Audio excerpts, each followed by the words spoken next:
Beacon Hill is the most historic neighborhood in the entire city of Boston. It has gaslit cobblestone streets with federal-style row houses that are just classic Boston. This neighborhood historically has been very wealthy, and that is still true today. Before we get into real estate pricing though, let's talk about the location. Beacon Hill has a very central location and borders a few other Boston neighborhoods. It borders the West End, Government Center, downtown Boston area, and of course, Back Bay. It sits directly north and next to the Boston Public Gardens and Boston Common, which of course is a prime location. Now that you know where it's located, let's talk about transportation. There are two T-lines close by. The first is the Red Line that goes north through Cambridge and then south through South Boston and Dorchester. There's also the Blue Line, which can take you through downtown and across to the airport. Of course, you could drive into Beacon Hill. However, I do warn you, the streets are really narrow. It's extremely hard to find street parking, and it's just a lot of twisty one-ways. So if you don't have your directions up, or if you lose them somehow,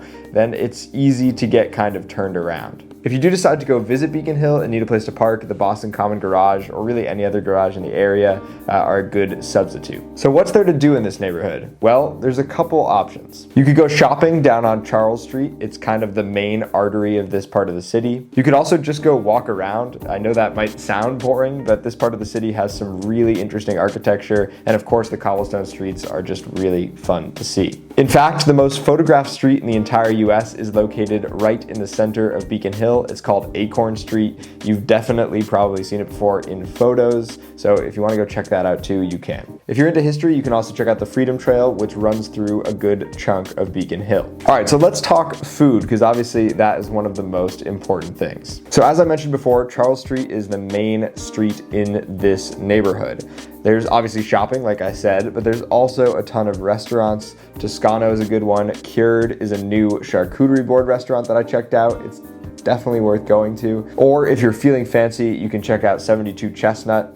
That is a great place as well. So now, of course, this is a real estate YouTube channel, so let's dive into real estate. So I told you it's expensive, and that's definitely true, but of course when you buy here, you get a piece of Boston history mixed with luxury living. A single family is going to be the most expensive. A current listed single family on average is going for about $5.9 million.